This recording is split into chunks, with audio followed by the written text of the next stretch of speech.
right. This is one for the ages. This doesn't happen very often, but it's happening now. I'm actually going to defend Sheila Jackson Lee.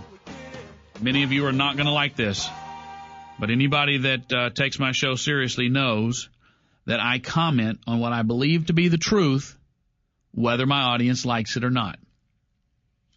There is a story out that the Washington Post is investigating about Sheila Jackson Lee redirecting funds to the University of Houston. $5 million over the course of a few years. Here is my reading of that situation. First of all, they are calling it corruption because her husband is the vice president of student affairs. Now, say what you will, the vice president of student affairs doesn't have anything to do with the funds that she has directed there. Number one. Number two, he doesn't personally benefit by any of the funds that she has directed there. Now, they're stupid funds. They're wind energy and goofy this and biofuels and greeny weeny. All that's true. So I can argue over what the federal money is going to the university for, but I'm not going to say that it's corruption when it's not. And in fact, a number of you have asked me to comment on this, so I've done some digging. I know you won't like it, but this is what I believe to be true, and if nothing else, you know that I tell you what I think is the truth. Number three, I've known Sheila Jackson Lee's husband since 1989 when I first came to the University of Houston. I've known him as a personal friend. I think he's a good man. I think he's a very honest man. I think he's a very decent man. And I honestly do not believe that he would engage in the kind of nonsense that they have accused her of. I don't believe he would do it. And you know what? When Sheila Jackson Lee was running for city council, Elwyn Lee was in the same exact position he's in today. In other words, he didn't need her assistance to get or keep his job. He's been that. He was a professor at the law school. He was involved in the African American Studies program or whatever. He may have been the head of that. I don't know. Or maybe he just taught a class over there. And then he was made the dean of students. Nobody ever asserted in 1989 when I was there, when he took over that role, maybe he was there, maybe 88 he started there. Nobody ever said at the time, oh, that's because he's Sheila Jackson Lee's husband, because nobody cared who Sheila Jackson Lee was back then. He was the guy. Say what you will about Sheila and her, she went to Yale Law School, or I guess went to Yale and then UVA. Elwyn Lee's academic credentials, his professional credentials are in order. I mean, they're as good as they get. So the fact is, he doesn't need Sheila Jackson Lee in Washington, D.C. helping his career.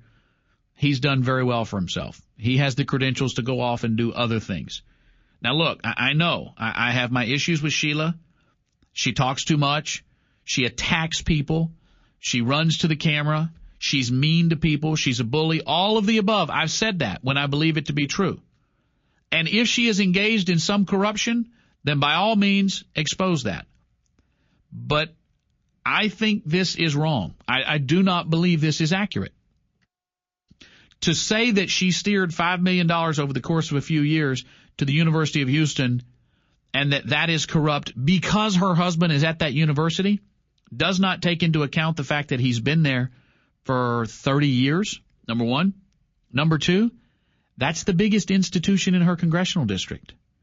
My guess is every congressman in Congress has been doing that. Doesn't make it okay, but universities survive off of federal grants. Universities have cozy relationships with members of Congress because their research is funded largely from federal grants. The federal government doesn't engage in much research. They farm that out to universities, for better or for worse. That's part of the unduly cozy relationship between the two. But for Sheila Jackson Lee to be fighting for funds to the University of Houston, the biggest institution in her district, is not exactly corruption. I mean, I think most people would argue that's what you would expect her to do. Now, you may not like that process, but that doesn't make it corruption. She's got 50,000 students going to that university, not all of whom live on the campus. In fact, not that many. They are also her constituents. The faculty of that university live in her district. I mean, her home is probably less than a mile from the University of Houston. I mean, actually, probably half a mile from the University of Houston. Her husband sometimes walks to work, or has walked to work, because we had a conversation one day because he was sweating because his car had broken down, and he had walked at his house, and he had walked to the University of Houston. I mean, that's her district. University of Houston is her district. There is a huge connection there.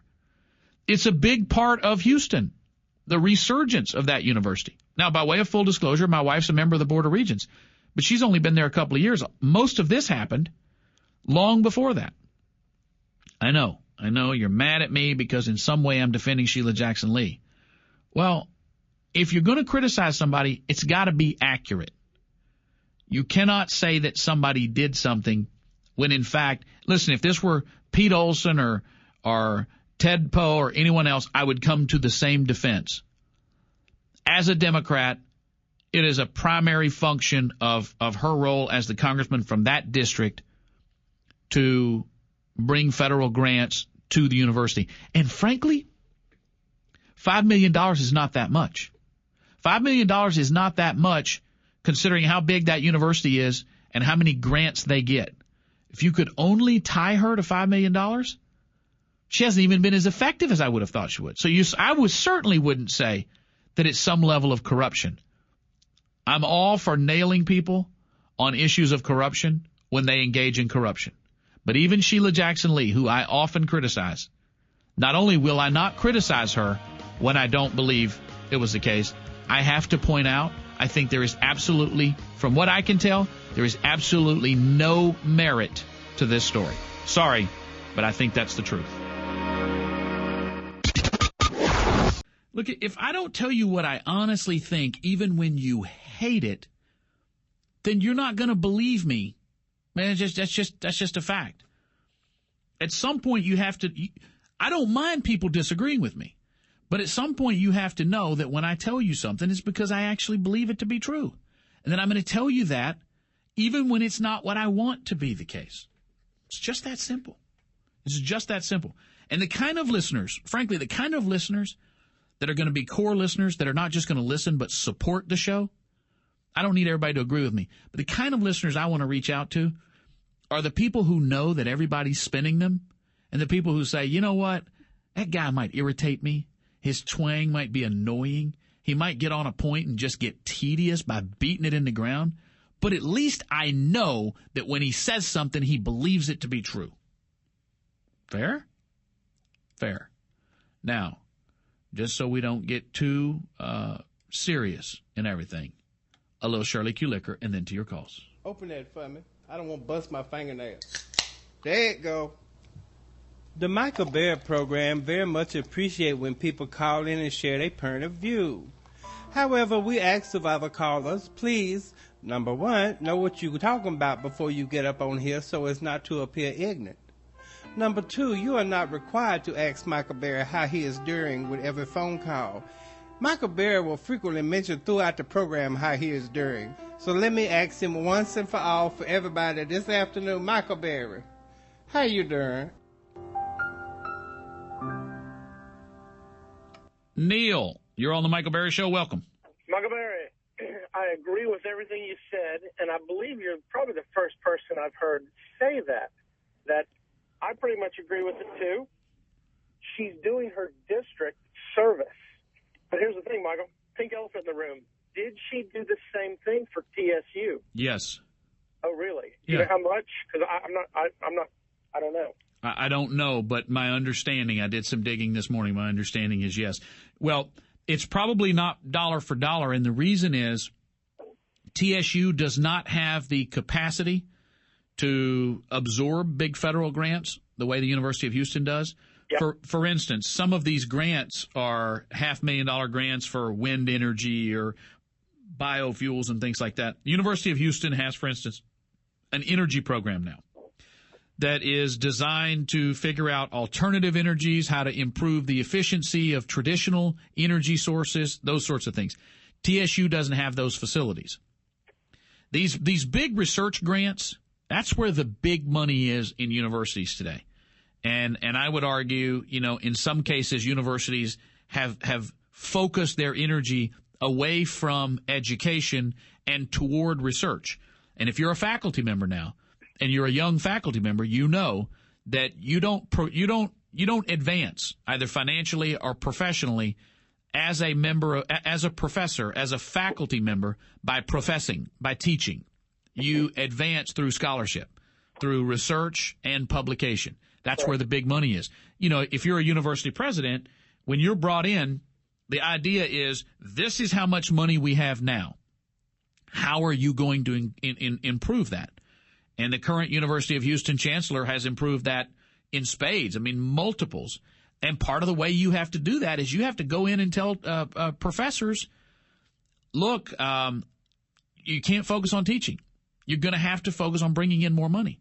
And that drives me crazy. But that's the game that has become universities, particularly public universities, because they're not supported by alumni. They're supported by federal grants. And all the money comes from federal grants to do research, usually tied to a political doctrine. Greeny weenie crap, for instance, or race relations, or, that sort of thing. And that's what they do. TSU does not have the research facilities, the big science facilities, on par with the University of Houston so that they could get that much. But I'll tell you, $5 million in one of these university grants, and that's broken down over, I think, 8 grants, that's not that much money. I'm not saying it's okay, but it's not like Maxine Waters getting, many times that for her husband's bank as part of a bank bailout. Universities are bigger than an individual bank localized in California. Again, I know I'm sort of on thin ice defending Sheila Jackson Lee, but I just think that they're making a correlation. That's like accusing her of a crime because she drove down the street where there happens to be a crack house, and now she's guilty of being a crack dealer. No, you cannot make those associations. You can. It makes for a salacious headline, but it doesn't make it accurate. It's not a fair criticism. If you want to criticize Sheila Jackson Lee, criticize her on things that are fair. There's so much out there that if you're going to pick this issue as the one to run with, which the Washington Post and now to some extent the Houston Chronicle seems to, I just go, well, wow, I mean, now you're going to force me to defend her. And it's not only University of Houston. There's TSU in her district, Lone Star College in her district, HCC in her district. My understanding, I've not verified this, I have some calls out. My understanding is she's brought federal grants into there too. One of the problems is this is Sheila's worst tendency coming back to bite her. The fact is, Sheila Jackson Lee, and this is actually an accurate defense for her, she'll never use it. Sheila Jackson Lee is not effective in Congress. She doesn't bring home the bacon in the way that a Harry Reid or a Nancy Pelosi would. She cannot direct money into her district because she's not well regarded in the White House and she's not well regarded amongst the House leadership. That's why they never let her chair a committee. That's why, if you notice, she has to get there so early for the presidential speech, and the president kind of gives her the Heisman, and she has to beg for a meeting to come to. She's not in a position where she has a chairmanship of a committee or she has a powerful place, a powerful voice where she can direct funds to her district. So when funds are given, she sends out a press release and says, I got this. Well, no, you didn't. If she had that kind of influence, if she had 1% that kind of influence, she could have kept NASA from being closed. That was an embarrassment for her. She should have been able to keep NASA from being closed because that's a big part of Houston. That was shameful to her that she didn't. Now, if her husband worked at NASA and she had kept NASA open, would we then say that was some sort of corruption? She fought to keep NASA open and was was unsuccessful. I just think that when I look at the totality of this, she didn't. It doesn't look to me like she was successful in doing anything that you might even slightly call corrupt. Your opinion of her otherwise notwithstanding. A, it would have to be sending money that otherwise wouldn't have been sent to the University of Houston. You can't tie every dollar that goes to the University of Houston as being Sheila Jackson Lee's fault. If her husband worked there or not, they were still going to get federal grants. It's a tier 1 research university in America. Of course they're going to get federal research grants.